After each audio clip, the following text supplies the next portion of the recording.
Warning! This podcast contains amazing content and strong language. Metronome on the track. Fuck off! Especially, there's always one that's an arsehole as well, and you're just like, oh, fuck off. Yeah, that's Darren, yeah. Oh my god. Clearly, we know who's getting named and shamed in this episode anyway. Darren, better prepare yourself.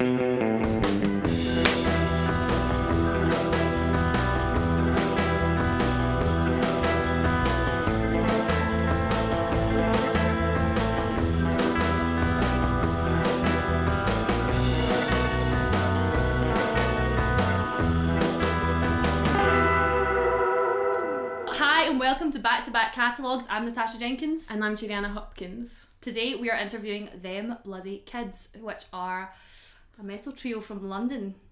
Hi guys, tell us a little bit about yourselves. Oh well, I guess we start from the top. Well, me and Darren just sort of got together through like a love of System of a Down, and then started jamming. And 3 years ago yesterday. Yeah, 3 years ago yesterday. Happy anniversary, boys. Yeah, fucking mental. But yeah, so basically we just started jamming, writing some songs. Then before we knew it, we had like a full album material, and it was just sort of like, all right, well, we better get this show on the road, sort of thing. Amazing. And then Antonio joined us for the ride, and here we are. The three of you. Nice. So Seb, you're the vocalist and guitarist, right? And yeah, that's right. Yeah, Darren, you're on drums, and Antonio on bass. Yep. Where are you all from individually? Where does all your like musical journey sort of begin with your own stuff before you became a band? Well, I guess location-wise, Scarborough, so up north. And then music-wise, sort of inspirationally, what sort of bands, I guess. I only got into metal and rock really late, quite late. I was like 13. Okay. So I've been listening to sort of like your classic sort of poppy rock bands, like, you know, David Bowie, sort of that sort of stuff. And then got into my more sort of heavy stuff through School of Rock, you know, the film School of Rock. I love that. Got into all that shit, and then that was me hooked, man, and that sort of inspired it all. Love it. Yeah. Jack Black, Very what cool. a good thing to base What it about off of. you guys? Darren and Darren? Antonio. Antonio, you go first. Okay, no problem. Yeah, I'm from Italy, a really small city called Lecce in the south, near Greece. Speaking about like musical taste and stuff, believe it or not, my first record was In Utero from Nirvana. Yep. And just because Very I nice. found it on the ground one time coming back from school. Oh, free CD. Yeah, I love that. From there, basically, I started to listen, all their discography, and then I jumped to Slipknot for no apparent reason. It's a big jump. Yeah. And I never stopped. Interesting. Nice. Nice. So when did you move to London? Basically, just to join ICMP, like 3 years ago, almost. For people listening and watching, that's where we know the guys from. Is from university. What about you, Darren? I started in a church band when I was really little, playing a little bit of drums and tambourine. Nice. And then like just like Seb and Antonio, I guess in school some people corrupted me and gave me a Slipknot album, and then I read Hot Chili Peppers album first, and then Slipknot straight from there, which kind of takes it. Is a big leap, isn't it? And then System of a Down was just like I was obsessed with them. And then I was in loads of bands in London, which I moved to 14 years ago. And I've been in like loads of funk bands and electro bands and all kinds of stuff. And then nothing for like a year. And then I met Seb, and I was like, yeah, let's be in another band, because I haven't done one for a while. Nice. And it was just amazing. It's exactly, I get to play the sort of drums I love, exactly how I want to do them. So it's perfect for me. That's really cool. That's super cool. Really nice. I was saying to Seb, like, man, I've been in so much drama in so many bands. I just want to do a 3-piece, because it's just so easy to organise everybody to who's doing what and where you're meeting and getting people together and stuff like that. And it's just great being in a 3-piece. It's just the most amazing band. Aww, that's so sweet. Now playing Do What You Do by Them Bloody Kids. As I walk through the concrete jungle, my mind crumbles like a biscuit in a brew. I'm just shooting on through. Am I sure of the upright rumble makes you stumble, trip under your force? And so it's mission aboard. And I'm so sick and I'm so tired. See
What's your earliest memory of playing an instrument?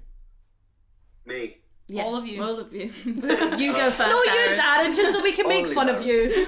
I used to hit the pots and pans relentlessly around the house, and it drove my mum insane. She was like, just get him a drum kit so you can focus that. So, yeah. But I think I learned guitar when I was like 8. My cousin gave me lessons, but and my first instrument was actually trumpet, which I got in junior school, which I played for like 5 years. That was pretty cool. That's intense. That's cool. Do you still play? No. That gets Maybe thrown out the wait window. for the next album. Yeah, whap out on the next record, mate. Yeah, I Yes. could probably pick it up and give it a go, but man, do you know that thing you've got to do with your lips? It's just, it hurts so much straight away now. Oh, does it? You got to do it for ages, and it's like, this really hurts. It tickles, like, I know what you mean, the Yeah, yeah, it vibrations. tickles, It's yeah. so tickly. Yeah, not fun. Not cool. What about you, Antonio? Well, in my family, basically everyone is a musician. So my father was, and actually is, a classical guitar player and teacher. Cool. So my first memory with an instrument, I don't know, let's say around 10 when I started to play classical guitar. Yeah. God, okay, cool. And then Something like that. you obviously, did your parents, like, obviously if they've got like a classical background, were they a bit when you decided to go into sort of heavy metal? And Well, yeah, with my father, actually, yes. He didn't consider any electrical guitar player a real guitar player. I in the feel first you. moment. Yeah. It took me so long to change his mind, but in the end I succeeded, so... I think that's, do you not often think that with the classical world, like I used to be a classical singer, and I feel like there was a lot of arrogance within the orchestra, where I used to train up children as well, and I remember you would have like a children's part of the chorus come in to sing, and they would have to like count 140 bars, and I'm trying to get 7-year-olds to know when to come in, and if the conductor didn't bring them in, you would get like glares from the first violinist, and you get glares from the orchestra, and I was like, you're not fucking glaring at my children, I've trained them all. I was so angry. I was like, leaving the classical world, fuck this, no way. Yeah. So yeah, there's definitely an arrogance in it. I feel like it's not even like it's like subconscious almost with like your dad. There's that turnaround. Yes. And not to come back again to Italy, but as you can imagine, it's a really old country in general. So we have this kind of like sacred culture about classical music, opera, and stuff like that. So, but things are changing. I mean, I can feel it actually. So That's did you nice. just whip out the electric, like, don't care? Don't care. No, I was playing both actually. I didn't really care. I was playing, Nirvana on the classical guitar and Asturias, like classical pieces on the electrical one, just because why not? Yeah. Fair enough. I like that mentality. Why not? Absolutely, man. I reckon the earliest memory I can think of is, so my mum, she plays folk guitar, so like finger picking guitar and stuff, and she sings and stuff, but she's from Austria, so it's like Austrian folk. That's so cool. What the hell? And so she came into class and I remember doing a performance with her. I must have been in year 1 or year 2. Very like young. proper Diddy, and did a performance with her the whole class. And I feel like that's probably my earliest memory of doing something musical, like that was like implanted in my brain. Do you know what I mean? Oh, To be honest, I can't remember pre-5 anyway. Yeah. It's all like gone now. That's fucked. Yeah, our brain doesn't care about that stuff. Yeah. Only the traumatizing Yeah, mate. things. I don't know whether it's just through the trauma that my brain's gone through. But the things that keep you up at night lying in bed, they're the things you can remember. yeah, exactly. Do you guys have like a funniest memory together? Yeah, being B. Oh, the B&B was funny. Tell us. Tell us. Yeah, this That sounds was a too amazing. misunderstanding. I mean, I think Darren can Am I telling it? story from Yeah, his go on, mate. perspective, because we fucked up. And Sonny decided to cook me carbonara because he'd been gloating about it for a while, saying like, "Oh, it's really good." So yeah, that was nice. But we didn't. We went out and got drunk afterwards and hadn't cleaned up yet anyway. And we came back the next morning, decided to cook like a fry up. And then I hadn't been in an Airbnb for a long time, and I was the owner mentioned something about a cleaner. So I said to Seb, like, "What? Do we have to like clean all these dishes, or does it come as part of the Airbnb?" And then I consider that basically it was, I was just trying to impress Darren. So I tried to do like big stuff. So taking every bowl possible, smashing eggs everywhere, Oh, no. and using basically every piece that I found in the kitchen, just to impress him, just, to try to... This was on his first tour with us, by the way. So he's Okay. like just using the Was band, it good just, like, carbonara? trying to make best impressions, like making us this carbonara, you know. The place was an absolute fucking bomb site, and I asked the boys, like, we were so hungover, and I was like, well, is the cleaner going to come and do this? And he was like, yeah, and yeah, it looked like we'd had a fucking house party in there when it was just the three of us cooking food, and then yeah, it was an absolute bomb site, and yeah, we got a call like hungover on the way home from tour driving. The woman was going crazy and loads of emails and stuff, and then I got the big fine, and then I had to create a new Airbnb account because I got bad on it. So there wasn't a cleaner and you guys were meant to clean it? Yeah. Oh, for fuck's sake. Oh no. She went nuts. Honestly, he was on the phone and I could just hear her. Like, I could hear her in the other seat. Like, she's just like screaming at him like, what the fuck is this mess? Oh, like, what no. the fuck is this? Oh god, that's awful. Wait, but was the carbonara worth it though? It was totally worth it, yeah. Yeah, that's what we like to hear, boys. Oh yeah. It was That's perfect. the most important thing. But yeah, she went on about the George Foreman so much because we didn't clean the George Foreman. I feel her pain because I have a George Foreman, but we should have cleaned up, man. It was hilarious. Now you know for next time, read the fine print. Read the fine print of every order contract. Or just make a new Airbnb account every time. Don't do that. Easy. Just make a new Gmail every time. It's alright. TBK1, TBK2. Alright. Fuck's sake, guys, that's a disaster. Don't do that. TBK approved. Do it. No. We're not all metalheads, right? Okay. Carbonara. Yeah, carbonara is the most metal meal. Yeah, smashing the eggs. Literally love it. Nice. Angrily whisking everything up. Yeah, bitch. Can't wait. Next time, lasagna, Darren. Be prepared. Oh, fuck, that's gonna be even more That's messy. even worse, yeah. Yeah, exactly. Even more fucking mess to clear up. Jesus Christ. So what bands do you listen to a lot of at the moment? At the minute, I'm smashing this band called Shokran. It's like an Egyptian sort of metal band. They're not Egyptian, but they play like Egyptian style sort of stuff. I think they're from Ukraine, or they're Eastern European. I think they're dotted about from Eastern Europe. Cool.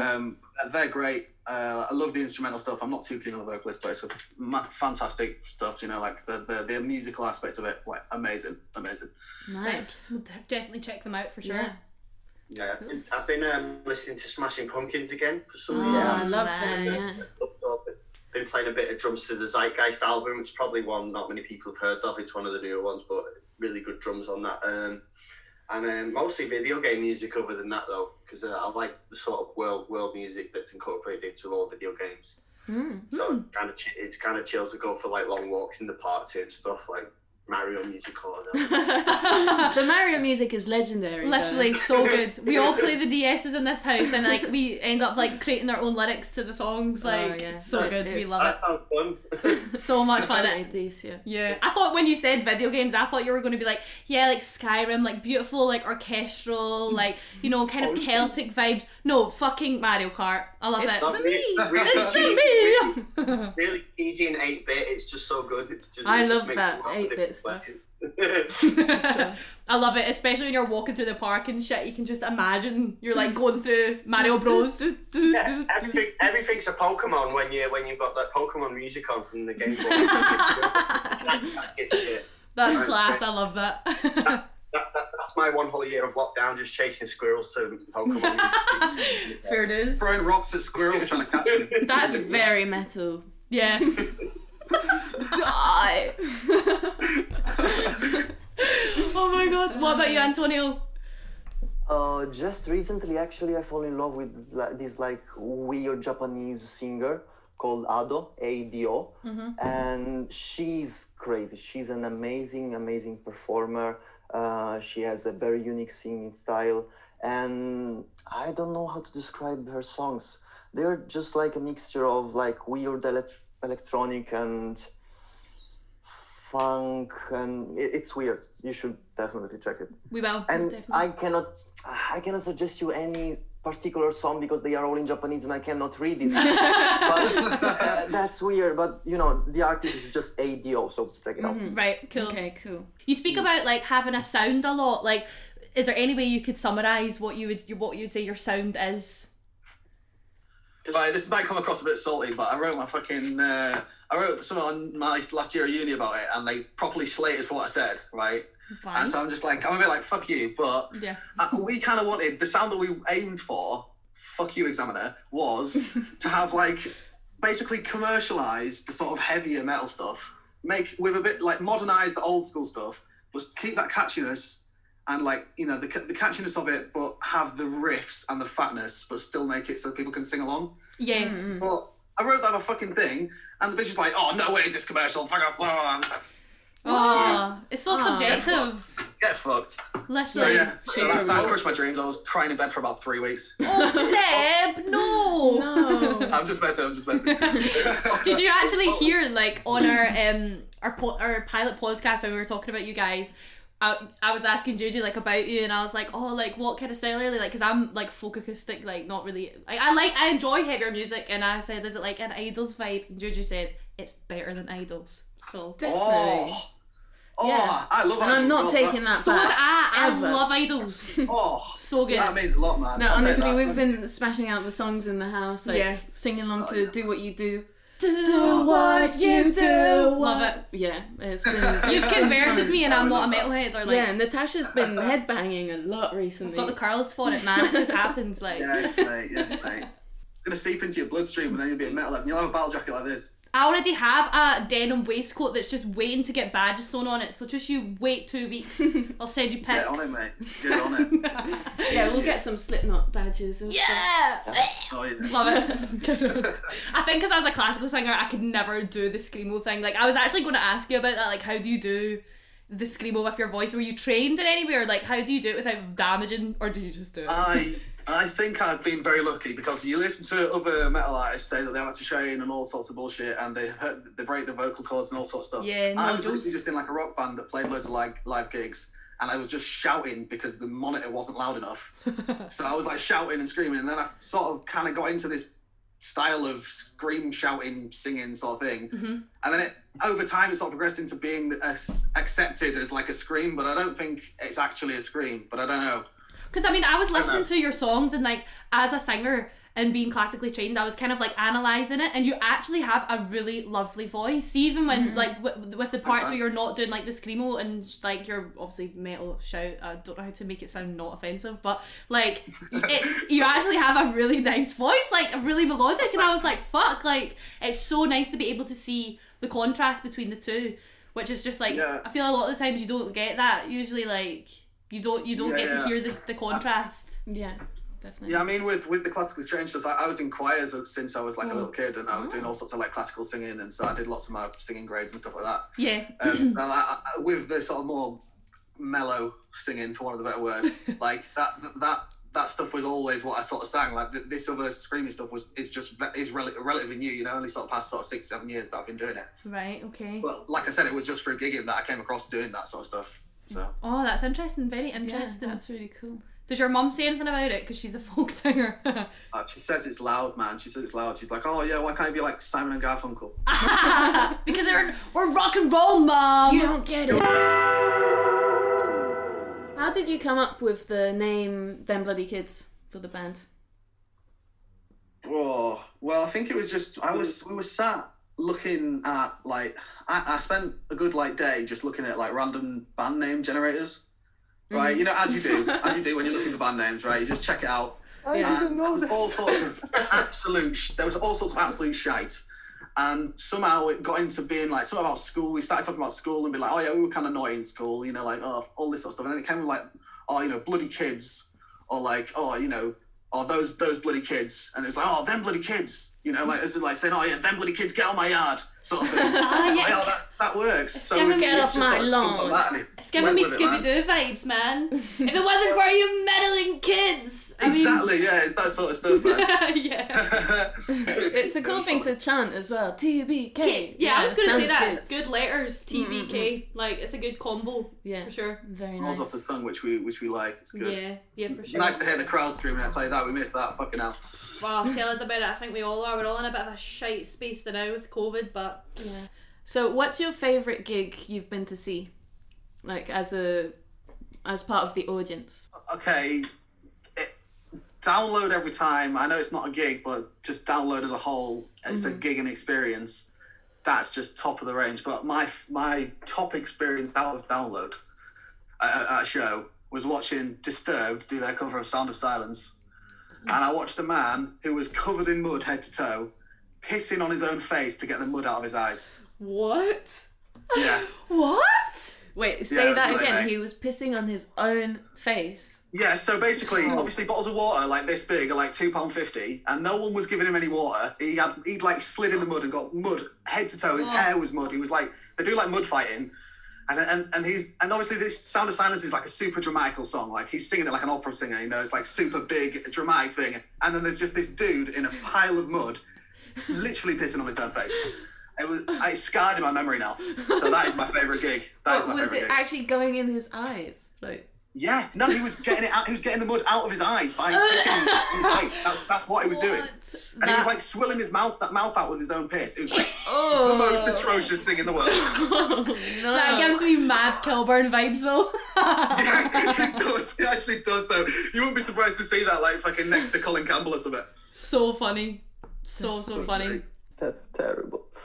I think a Defton concert in Milan, in a small city near Milan, and actually it was just nothing special happened, to be honest, but it was just perfect. They were fantastic. I mean, Deftones. The cool thing that I remember is that I went there with like 5 friends. First song, My Own Summer. As soon as the song started, I lost everyone else. I started the concert like in probably the last row. I found myself just in the front. I don't know how. I don't know who carried me, or if I don't know, flight, or I don't know. Black magic happened probably. he teleported to the front. Love that. It was just a nice concert actually. So It's good when you get concerts like that, when you feel it, like you can feel it in your chest that it's going to be a good one at the very start. Absolutely. Yeah. Darren? Darren? I think all the 100 Limp Bizkit concerts have been probably the best. But there was one Limp Bizkit concert where we were in the mosh pit, and then there was a guy in a wheelchair in the mosh pit, and we just picked him up and then started crowd surfing the guy in the wheelchair. That happened to me at And a everyone was Biscuit just going concert. Were you the guy in the When they played wheelchair? Yeah, that happened to Boomtown, man, as well. That must happen a lot of their gigs, because I've seen that at a Limp Bizkit gig. Someone in a wheelchair getting picked up and like crowds. Maybe it's the same guy. Just goes surfing. Could be, you know. We'll see, Could be. man. That's amazing. That's cool, yeah. Was he enjoying it a lot? Yeah, he was loving it, and Fred, I think they had like, it was in Budapest, and they had like this stage sort of came out, and Fred Durst came out to Like a in runway? the middle of the crowd and was like interacting with him as well, which was cool. But Wes Borland's outfit on that concert was just insane, and he's running around the stage in this like full neon skeleton outfit, just going fucking crazy, man. He's just so good to watch him. Yeah. Any advice for bands starting out? What are you going to tell them? I mean, we're starting out, so I don't know. Okay, but just think, like, what's your best piece of advice that you've learned then?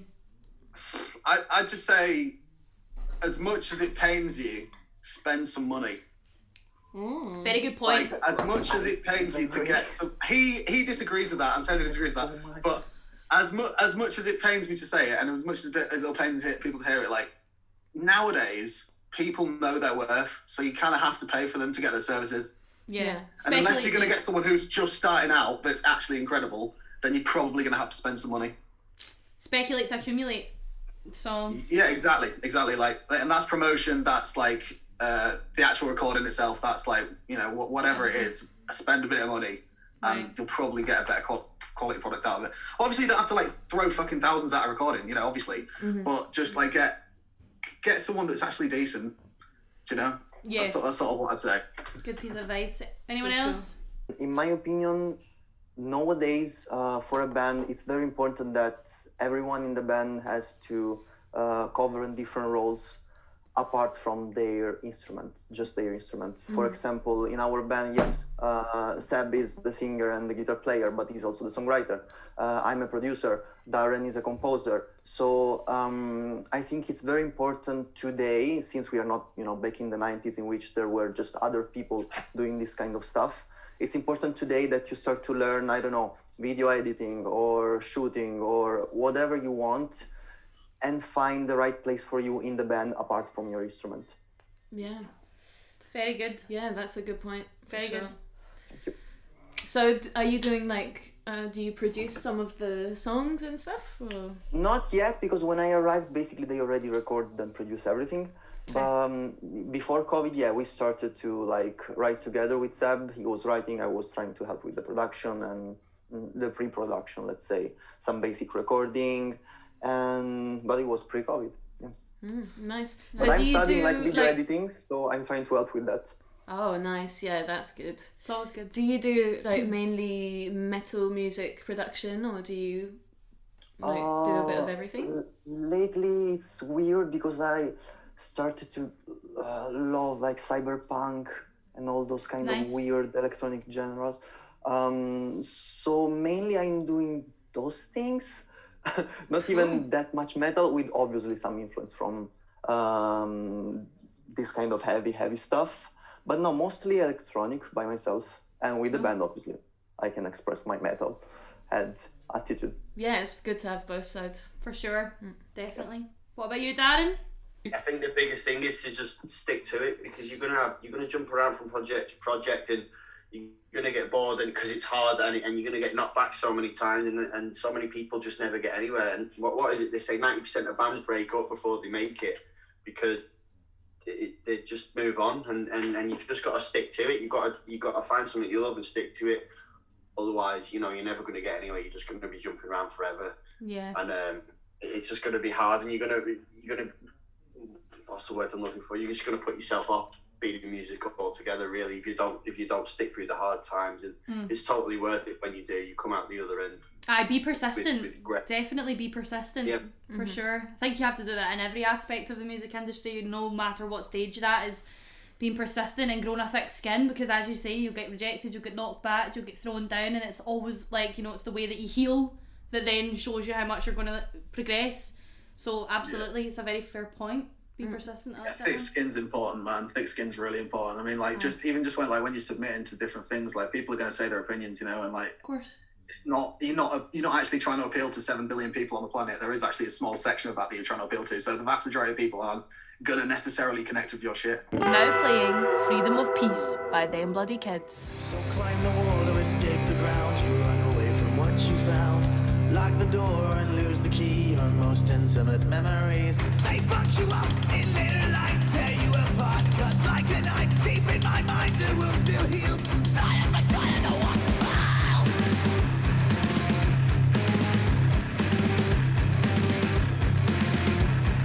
I don't want to file.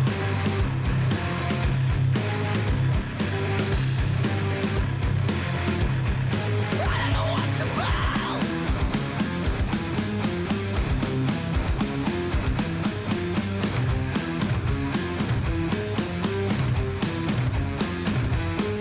You should see this shit I've got up here.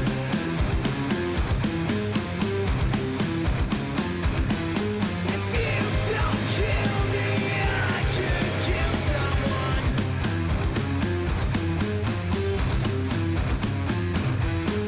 Kill me, kill everyone. Kill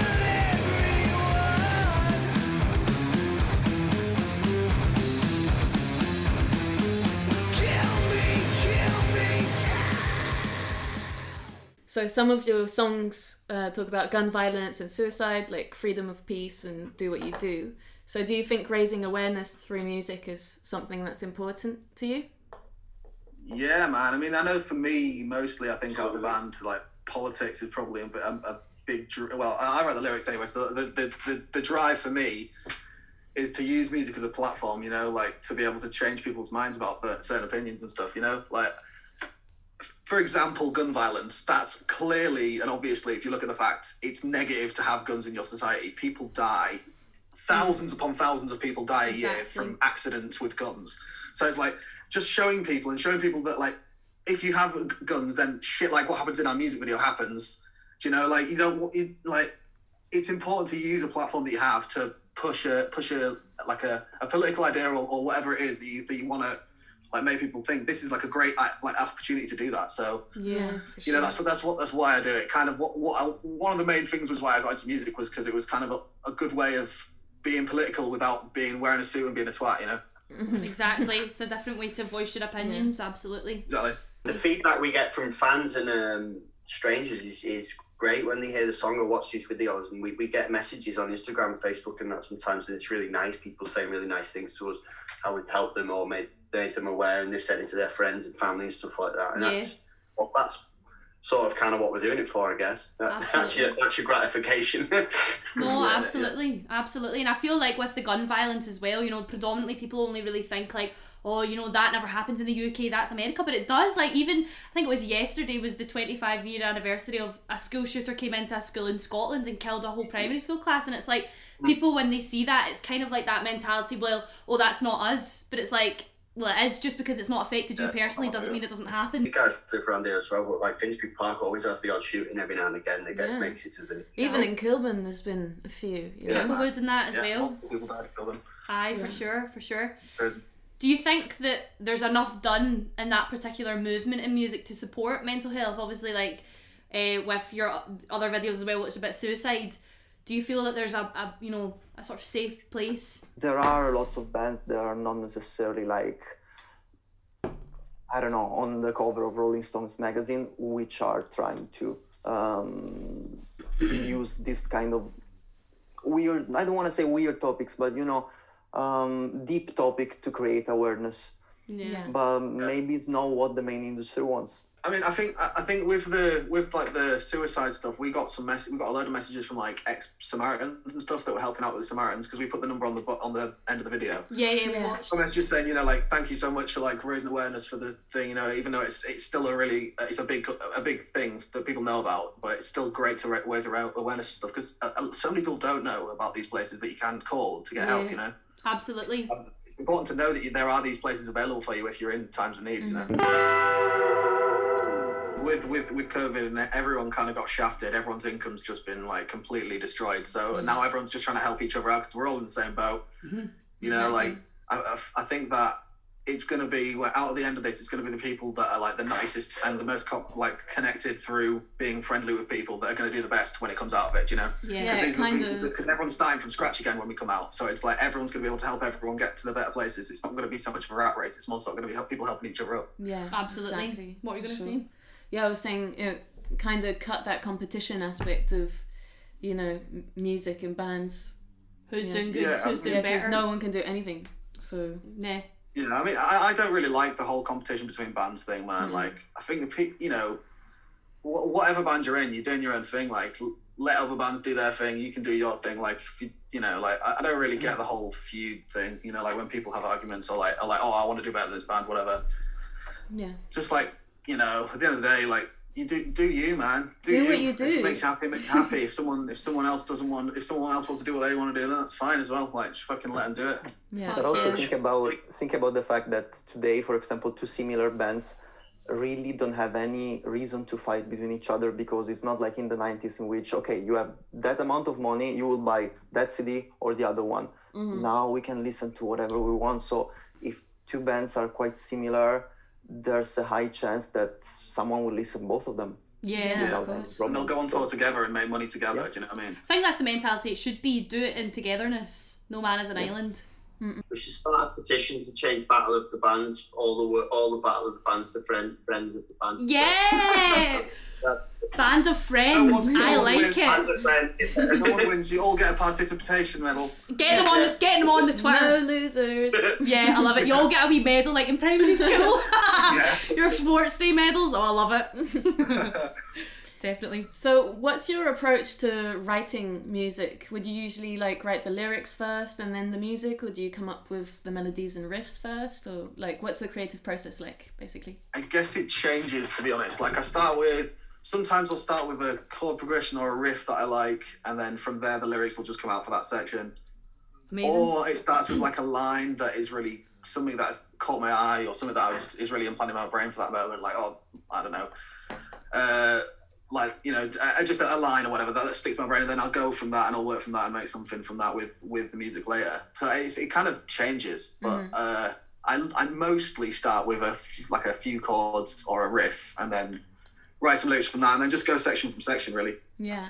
And then do you like bring that into rehearsals and then... Yeah, normally I finish it off in terms of structure-wise, and then I'll just bring it to Darren and Antonio recently, and then just polish it. You know, Darren puts his drums in, and then Antonio's normally got ideas about what to do. You know, like he's like, oh, maybe we should try this. So I don't really like this section. Should we change this a little bit? You know, we have a bit of to and fro with it, and then normally it's pretty fast done. You know, like we all do our own things, and it sort of clicks together. So there's not really that much umming and ahhing about it. Would you say that, like, in a world of streaming, like, because obviously now everything, as you said before, is everything streaming, would you say that radio plays are really necessary for new bands? Do you think that how important do you think that they are then? I think that there is a crucial amount of people that listen to radio. I do think that. I do still believe that, because they wouldn't still be about if people didn't listen to them. Very true. Yeah. But I also don't know how many people that are sort of our age and that are actually still attending gigs and stuff are listening to the radio. We listen to the radio a lot. We put it on in the you guys kitchen. do? Yeah, we listen to BBC Radio 6 or what's the other one, like Soul, Magic Soul or Smooth Jazz. You never know. Cool. Well, yeah, but the vast majority of people that I know don't listen to radio, because obviously with streaming now, it's just so easy. It's at your fingertips to put whatever you want on. Exactly. And with playlists, it's basically radio without the talking. So it's just like, true. you know, no ads and everything. Yeah, No, apparently that's- most people listen to the radio like in the car, you know, on Yeah. the way to Yeah, work exactly. or something. Yeah. How do you guys, you wake up and you go, right, I want to discover a new band today. What do you do? How do you go about that? What, you go first. Well, often I like listening to the Spotify suggestions, you know, the Discovery Weekly, and stuff like that. Also looking online at, like, I don't know, Domino Records or something, finding out who their new, you know, who the new bands they've signed are, and listening to that from there as well. Yeah, I'd probably say the same. Like, I love you know how Spotify does like your daily mixes, and it's got like a snippet of how many artists, and then they also fire in stuff that you haven't heard before. I do like that, but you're better at, I would say Jude is much better at discovering new bands, because you go into like a record label websites, whereas like I'm fucking lazy and I love old music, and I'm like I'll listen to anything, to be fair, right? I will listen to like anything from classical to jazz to whatever. So I'm kind of better at finding out about old music that I haven't heard before than I am about finding out about new not coming stuff. Yeah, So, I love finding out about new bands. And yeah, well, basically when we listen to the radio as well, you get loads of, you know, BBC introducing and like, stuff like that. What about you? I don't go and seek new music, but they say people over 25 will never listen to new music again. No, I disagree with that. People just get set in not musicians, but the general person. They have their childhood music, and then they hit 25, and then that's it. They just listen to that for the rest of their life. That is the most common thing, in my opinion. And I kind of noticed that in myself. I never go and actively seek new music. The only music I listen to is bands I'm playing with live, and then I'm seeing them live, and then maybe I'll go and add them. Or if we're looking for people to play with us, to put on with us, then I'll do a bit of research, who's in that area, what they sound like, and then should they warm up for us, or can we warm up for them, or whatever. But other than that, I suppose I listen to the radio, BBC radio, in the car as well. oh, Yeah, so you you're see in the car. But only in the car. Yeah. So can you tell us a bit about your music videos, like who films them and where did you get the ideas and the themes and all that? Well, the first 3 videos were done with Sean Hodgson, Loki Films. He's great. He's done all sorts of work with, like, you know, all sorts of great bands, and he was like Download's official cameraman, I think, and also all sorts of like great jobs that he's had. And he's a really experienced guy, so we did the stuff with him. The ideas, I mean, the first one was just a performance video, so that was literally just like essentially putting out the image of the band and being like, okay, look, this is us. Mm-hmm. And then the other 2 obviously had a bit more of a meaning to them. So we wanted to, I think me and Antonio just sat down and got a storyboard together, really, and just sort of played around with ideas of what we wanted to have. Nice. Storyboard wise, we had an idea straight away for the freedom of piece. I wanted it to be a school shooting, so it was essentially just going through the motions of creating this and making it as cinematic or as appealing as possible from the start to get people to still watch, you know. Yeah. And then the second one, time I was like, okay, let's decide this scene, and then after this scene, what do you want? Okay, let's try to draw something. Okay, what kind of angle do you prefer for this character? What kind of colors and stuff like that? I was a pain in the ass. But that's yeah, he good was- though. wasn't That proud of means that, you know actually. what you're gonna get as well, which is cool. That's good. Yeah, I saw for when you were filming Freedom of Peace, you know, we were all there. And Yeah. I saw like the little drawings of each scene. That was really cool actually. Yeah, It's like a script. it's useful, man, though, because it's Yeah. just better than keeping it in your head, you know? Like, fucking, you forget scenes and stuff, man. It's better to keep it that way. And it's also really good for the cameraman to be able to see the angles that you've got in your head, you know? Absolutely. Next video that we're doing, like, we're about to film, that's, my God, I've probably put more work into that than all of my uni work put together. Good. Honestly, mate, we planned this in, like, what? When was it that we planned it? Probably, like, November? Yeah. September even, maybe. We sat in the garden planning it when it was out of lockdown for a bit. Wow. Okay. So plug that for everybody. So tell us, what's the song So called? yeah, that's The Demon. The new single, The Demon, the video is going to come out some point soon. The video's just kept being pushed back with COVID, so we'll be going in tomorrow. Tomorrow for 3 days to film. We're building a set, filming all of that. That's set in the 1930s. It's all about the battle between good and evil. Wow, amazing. In times of grief. That's So yeah, so it's like I'm not going to ruin too much. No, but wait until it keep comes some out, for the but it's- imagination. yeah. Yeah, it's set in the 1930s, very creepy, very it's a cinema piece rather than like a music video. It's going to be more sort of a short film with the music in the background sort of thing. That's how we want it to be coming across. Wow, that'll be That's great. Yeah, I amazing. can't wait to watch that. Yeah, same. Everybody listening, so look out for that. That's The Demon, you said? Yeah, The Demon. Yeah. Right, okay. So Yeah, we really liked the video for Do What You Do as Yeah. well. That was like really well filmed. That was the really both nice. like they were, and what was the other one? Do What You Do and Freedom of Peace. They're both so Yeah. well done. Yeah. So well done. I was like, when Juju first showed me them a couple of days ago, I was like, what the fuck? I was like, these are like our friends from you. Like, I was like, what? These are so well done. I was like in awe. Thanks, I was man. like, put it back. Let me see more. I want to see it again. I was like, what? Thanks, man. Yeah, I mean, I think that's down to the camera work as well, man. You know, like he has such a high quality camera, so the picture, if you film a tree, man, it'd look crazy. Yeah. So you just like look at it, it's just so high def, man. Like he used the camera they actually filmed. The first one was with the same camera that he used that was used in Lord of the Rings. It's like that caliber of camera, you know, like super high fucking. Like cost higher than $7 grand for this 4K. camera. Crazy. Yeah, it's like crazy high def, man, and Whoa. like you can tell in the video it's just like so like crisp, man. So Aye. yeah, it's great. And then and Do What You Do, we were playing with a drone pilot who had his drone, so we filmed with a drone and stuff, and that was really interesting. That just was to see all amazing. But Yeah, where That was was the- where was that building? We were on top of the what was the building called, Seb? Silver Building. Silver. Silver Building, yeah, right near Wembley Stadium, and we had to get loads of permits and jump through a lot of hoops to be allowed to do it on top of that rooftop. And it was actually a good memory from there because we were actually playing live, blasting through giant speakers, and there was lots of crowds from like the buildings opposite coming out their flats, and like some builders climbing ladders, and everyone was just cheering. No way! Yeah, That's it was big, amazing. man. People coming onto the balconies and stuff, and like this builder got onto the top of this ladder and was literally like right on the top of this ladder, and he was just like looking at us like, yeah. Yeah. That That's must have been amazing. yeah. I was thinking that because you can see there's no like safety railings around the building, and I think I said to Juju, I was like, they must have had to do a lot to be able to go up there and film because I know they're so like you obviously need to have regulations and all that. The manager kept coming up every like 10 minutes and freaking out, and then he made us put duct tape in like this square around where we're not allowed to move out of the square. He was really paranoid, and we had to get a lot of things signed and permits because the drone wasn't allowed to fly because it was right near the cable cars and the airport and stuff as well. Yeah, it's so underneath flight paths. Oh that was fun. That god. was fun organising. Wow, jumping through hoops there. Wow. Lot of hoops, man. That's crazy. That is Yeah, and crazy. plus COVID as well. So it was just like that as well, on top of all the health and safety bollocks. We had to make sure we were COVID compliant, which was just a bit of a nightmare, to be honest. Yes. Well, that actually kind of perfectly ties into our next question. So, like, how would you guys say you've coped with lockdown as a band? Like, how has it been for you all? Well, I mean, it kind of just ruined us, to be honest, at the start. Like, we were just getting some momentum going, and then we couldn't do anything. You know, we had all the music recorded. We couldn't film any videos. He went back to Italy, did Antonio, so he was stuck in Italy, and then Bless it was you. just sort of like, everything was just not working. And so I know.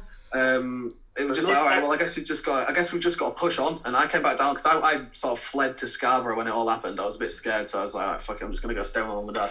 Yeah. Went up there, and well, basically waited for it to blow over. We thought it was gonna be a month or two, and then 6 months later, we were like, fuck's sake, we best get started on something. So we came down and filmed the Do What You Do video. Positively, it drove Seb onto a digital marketing course, and then you learn how to do social media and loads of other stuff. And then he's really upped the game on our internet presence now because of that. And so I think that's a positive outcome of it, because we were all a bit lazy with it before. We silver lining. And now he's all over it. Basically signed up to this course online to do social media and how to do it all. Okay. And it's interesting, man. It's really interesting, but it's just like, fucking, it is a lot, man. It is a lot, do you know? Social media's a lot. It's full time, isn't it? Yeah, it goes back to what Antonio was saying. You've got to have loads of different jobs when you're in a band. It's not just playing music anymore. You've got to be like a social media manager, like fucking graphic designer, video editor, all these bullshit jobs. You know? All those things are so important now to music. Yeah, I'd argue that's more important than being able to sing or play your instrument, because people can fucking not play. You know, you can have sort of, I mean, yeah, you can be auto-tune. Yeah, you can be auto-tuned. You can play all your drum beats out of time and get them changed in your recordings. Yeah, I can fix and then I can't even play drums. We were lying all this time. Yeah, it's just CGI. It's not me singing. So what guitars and drums and basses do you use? Like, do you play? I've got a vast array of guitars. I've got an Ibanez Iceman, a PRS Custom 24, a Gibson Les Paul, a Fender Telecaster, a couple of acoustics, some bass guitars, all sorts, man, all sorts. What one would you mainly use to record? I use my PRS. My PRS is my main one. That's my baby. My the new one. PRS. Yeah, you have a new one.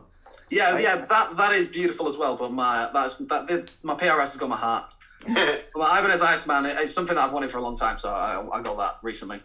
Nice. For the bass, I think I love Ibanez in general. I know that there is a lot of hate for this brand. I don't know why, but yeah, I like my bass and I think it sounds good.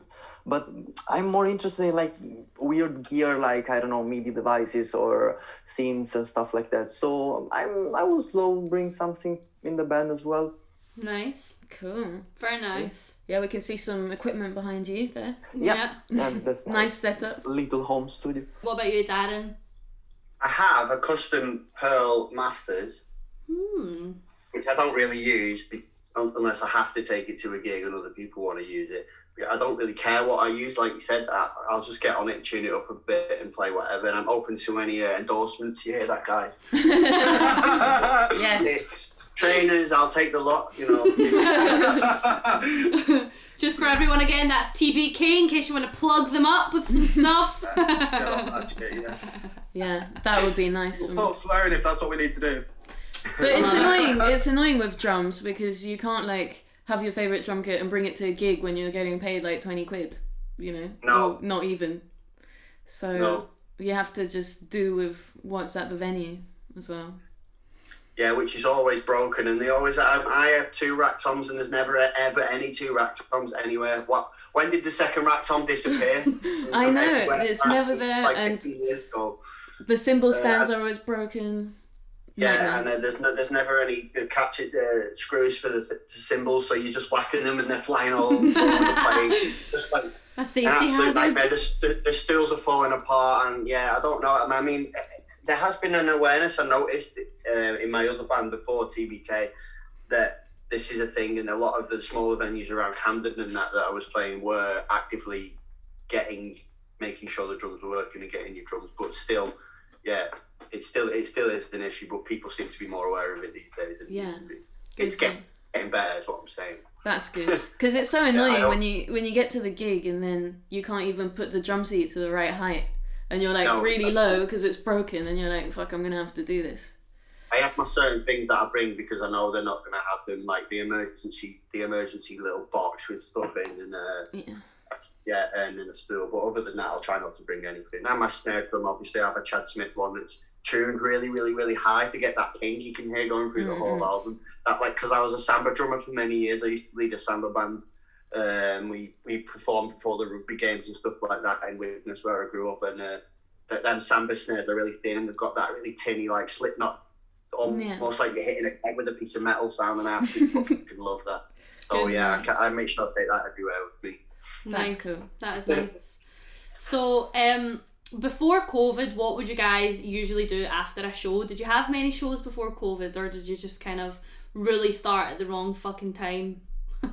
No, we'd had a few shows, but I mean, like, I think Darren runs off after a show. That's the main thing. He legs it home. It is literally almost as like he comes off from like, all right, do you want to get a drink? And unless I don't know, sometimes maybe I got so much equipment and gear, and I don't want to leave it there. Last venue I left it at was like someone went through my bag and stole 20 quid and drumsticks and stuff. What and I'm the like, fuck? I just want to get it home. I want to get all my equipment out of here as soon as possible. And if I start drinking, I'm not going to do that. Stuff's going to go missing. Yeah. So I have to get that drum kit home before I Before come it back gets home. messy. says, well, yeah. For sure. oh yeah, I'll come to the after party. And then I called him at like fucking 2 a.m. Like, oh Darren, mate, why are you not here? And he's like, oh mate, I'm in bed, leave me alone. I'm like, you old fart. Get the fuck Oh no. Antonio, do you enjoy a little post-gig party? Yeah, actually, it was great, and Darren was there, so. Oh, nice. Hey. Standing up for Darren again. Oh God. Yeah, again, always. No, but jokes aside, yeah, it was weird because for me, those were my first gigs here in London. So it was nice to find Seb's place and find actually a spot in which like I can meet people and talk about, my taste in music and stuff like that, because I'm not that used to do that.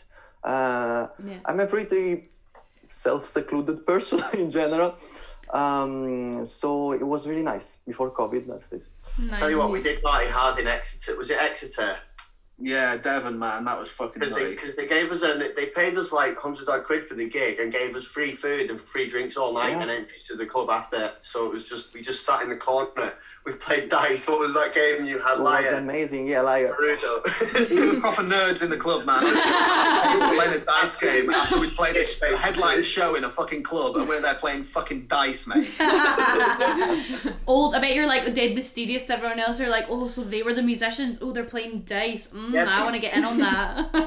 people are coming up and talking to us, and we ended up on the dance floor anyway. Like, Yes, surprising how many people actually came over to come to us. Nice. But I remember the after parties at yours, Seb, they were pretty wild. Yeah, they were always great, man. I mean, like, I love a good party, man. I love a good party. So if we can get people to come, anyone who's at the show to come afterwards to a sesh, that's always a great time, man. No, I'm always up for After it. every TBK show, or even anyone else's show. Literally, everyone come round to mine.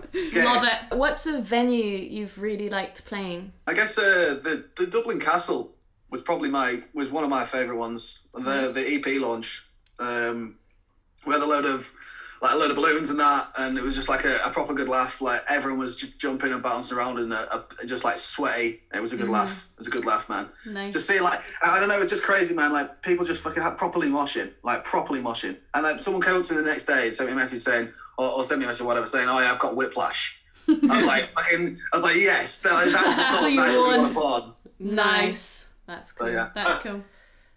that was a fat pit. Yeah, it was good. Was that your favourite too, Darren? I'm just trying to think now. I enjoyed Headlands. There wasn't like a huge attendance, but playing outdoors was pretty sweet. And it was like 11 p.m. or something we played that. Yeah, we had like the last slot at this festival up in Scarborough, where I'm from. It's just like a local festival. Like essentially the head of the music scene around there sets up a festival for all the local bands. Oh, We play that. It's like almost like a hippie festival. There's like lights and all sorts of like fairy lights and things everywhere. And like big mushrooms and stuff like that. Like it's a cool Sick. cool little place in the woods, man. So What's it it was a called? vibe. It was a vibe. What's it called? Headland Festival. Yeah. Very so yeah, nice. that might be on this year. So if we can have a look at tickets if you're struggling to get the tickets for anywhere else.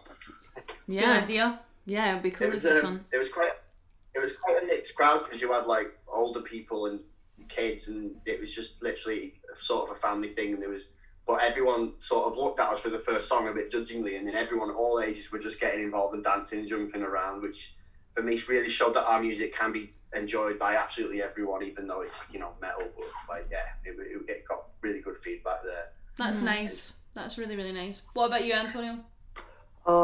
We didn't play like tons of gigs together yet, but I would say I enjoyed the ICMP party that we had. We didn't even play as Them Bloody Kids there. You remember, guys? Yeah. We were like 42 days. It was so nice, but yeah, spoiler, it was us. But basically, I don't know why, but I enjoyed that. Maybe because it was just between all of, you know, students and people that I knew. We had to prepare masks and stuff like that. It was just cool. Because you were dressed in a fancy dress outfit, that's why you loved it. What was your outfit? Basically, I stayed up the whole night making these white jumper with like black hand stains, and I built this mask with like LEDs and weird stuff, and I just You're a jack of all trades. That's what you are, doing all of that. I want to see this outfit. Yeah, it was a proper cyberpunk vibe, man. He looked cool as fuck. Yeah. Well, there's space for improvement. No, but yeah, we had to cover up our faces now because we weren't allowed to play a gig because of we had a contractual agreement to be playing another gig, so we couldn't play another gig as Them Bloody Kids. Oh, I remember that gig. We had to play as 42 days because 42 days was the amount of time that we weren't allowed to play a gig for. Oh shit! So That's amazing. Now playing The Demon by Them Bloody Kids.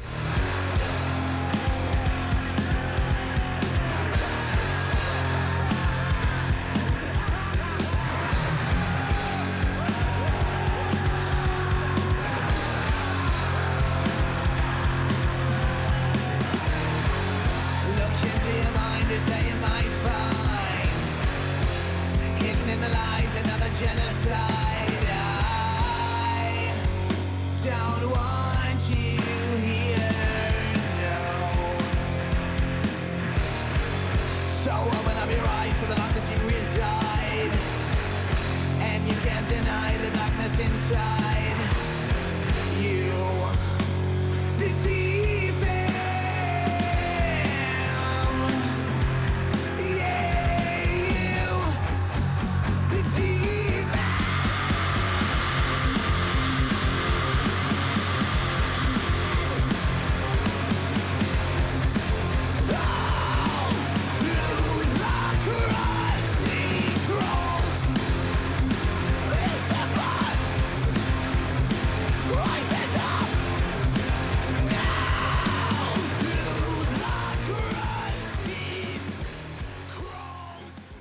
What is your favourite song to perform live, would you say?